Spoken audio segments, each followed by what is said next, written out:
Good morning. Today's chapter is called Oscar's Watery Worry. Zoe and Meep rushed back along the path, past the group of visitors who were streaming into the zoo. They passed two boys who were racing along on matching silver scooters. I wonder what that elephant was trumpeting about, Zoe heard one of them say as he whizzed past. He was really noisy, the other boy agreed, giggling.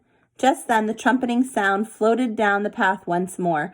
What's happening, Zoe wondered, dashing through the gate and into the elephant enclosure.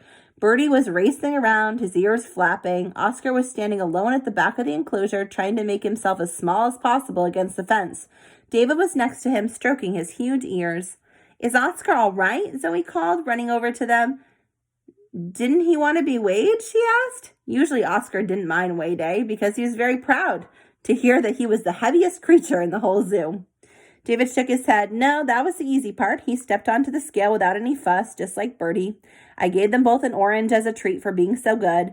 Then, David sighed, I thought it would be fun to get out the wading pool so that Birdie could splash around. But Oscar saw me going to fetch the hose and got very upset. Oh. Zoe was beginning to understand what the unhappy trumpeting noise had been. She knew that even though Oscar looked big and brave, he was really scared of water. He hated bass, and he even hid under the trees when it was raining heavily. David sighed. I've never known an elephant to be scared of water before. Usually splashing around in watery holes with the herd is one of their favorite things to do. Your great uncle and I think something must have happened to him when he was a young elephant, still living in Africa. You know the famous saying about an elephant's memory, don't you? Elephants never forget, said Zoe, nodding. Poor Oscar. Zoe had talked to Oscar many times about why he didn't like the water. At least she tried to talk to him. The big, gentle creature wouldn't explain where his fear came from. Whenever Zoe asked him, he just shook his head and refused to tell her anything. Meep gave a tiny snort. I think Oscar's right. Getting wet and cold and drippy is horrid, the little lemur announced with a silly chatter. I like to stay nice and dry. David looked at the wading pool again and scratched his head. Why don't we fill this wading pool up for Birdie anyway? If Oscar sees Birdie splashing around, he might realize there's nothing to be worried about, finished Zoe, grinning.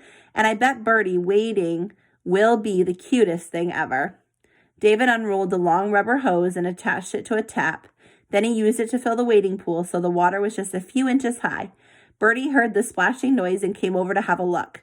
He stared at the twinkling water, then curiously dipped the end of his trunk in. Birdie's eyes opened wide, and he gave a squeal of excitement. This is going to be cute.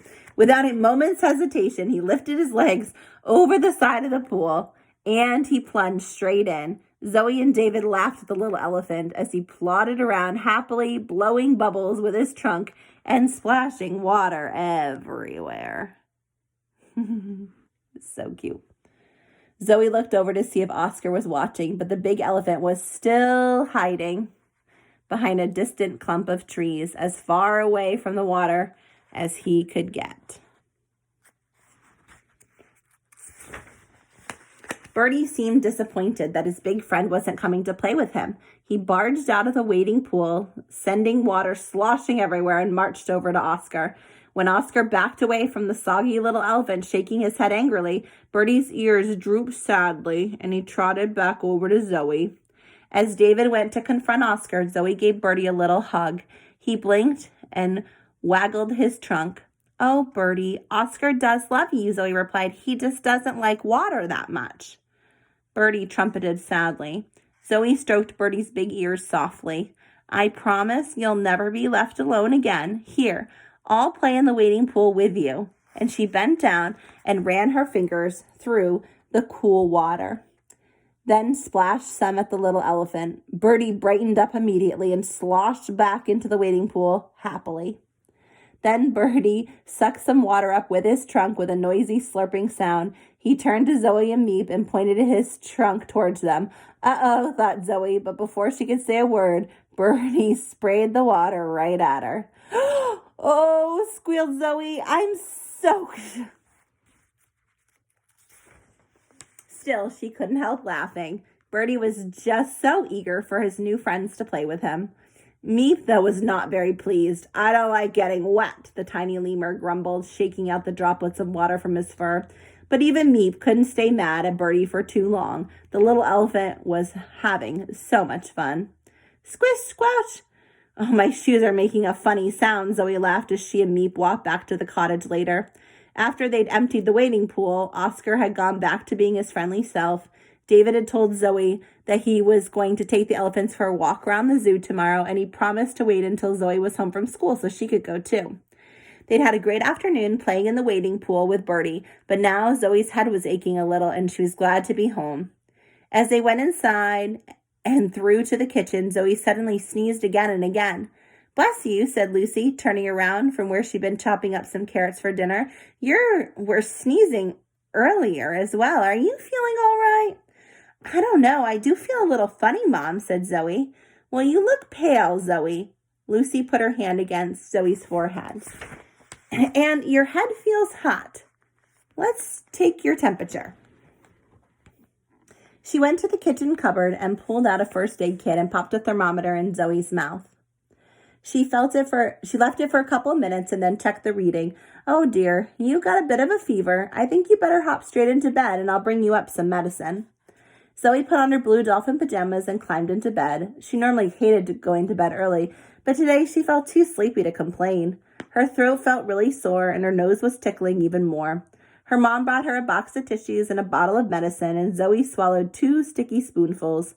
Then her mom tucked Zoe's covers around her and pulled the curtains closed.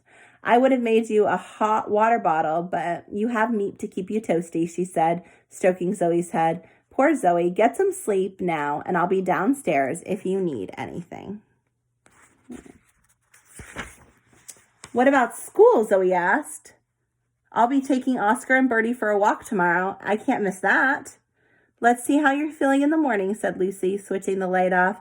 Then we can decide if you're well enough, okay? Night-night. As Zoe closed her eyes, she felt Meep snuggling up next to her. His furry little body, very soft and warm. The last thing Zoe heard before she drifted off to sleep was his tiny voice whispering in her ear. I'll look after you, Zoe, Meep promised. You'll feel better soon. All right, we'll check in tomorrow and see if she's feeling better to go take care of the animals or if she needs another day of rest. Have a great day.